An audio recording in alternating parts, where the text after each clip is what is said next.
I'm always the guy between lunch and audience. And it's not the first time, and Todd knows this as well. But I'll try to make it move swift.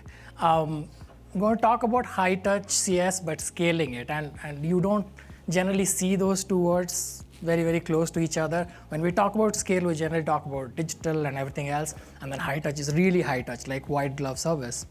And why I'm talking about it, I want to set the context. So I have like 2 or 3 slides, and this is based on the public company results that starting to see in last few quarters.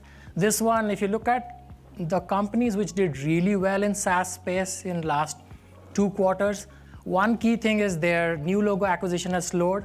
The largest logos they had, that kept them afloat. They had really large add-ons, but the new logo acquisition has slowed. And that theme plays out for most of the large SaaS companies where they had great results, right?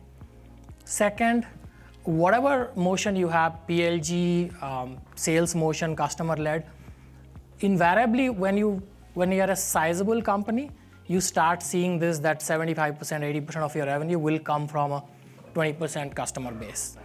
Largest enterprise customers, and you would have a long tail of those customers that you're acquiring but looking to expand. It always establishes like that once you're a little bit of scaled company, right?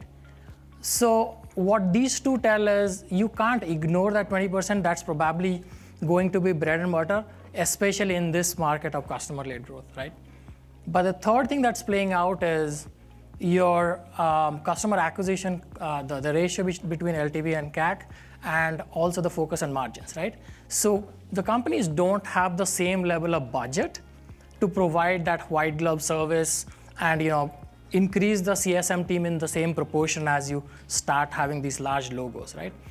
So the CS teams have to figure out a middle ground where you can provide the same level of high-touch white glove service or high-level engagements, but you can't increase the CS team size or the ratio between accounts to CSMs in the same proportions, right?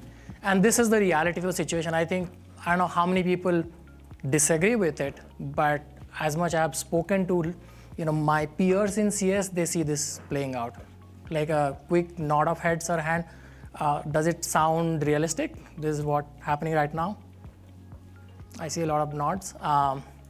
So this same thing started happening with us as well. We are close to a $2 billion company now, and I think it's increasingly happening for the scaled organizations because where in the maturity curve that we have reached, right?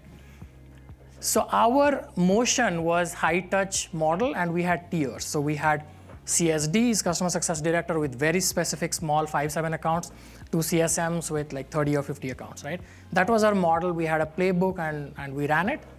And then we realized we have kind of moved away from the real goal. The real goal was to really engage the customer and provide really outcomes, not necessarily just continue to hire CSMs based on as the logos closed, right?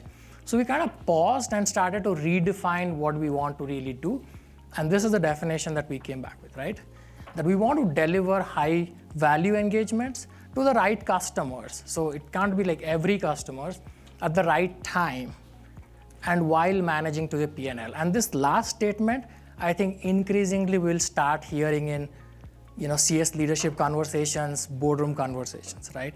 Till the time, I think the P&L management part of it with CS wasn't much a prevalent thing. I mean, renewals was fine. Now we're talking about expansion, but managing a P&L wasn't a thing. Increasingly, I'm starting to see that being a real conversation in the boardrooms, right?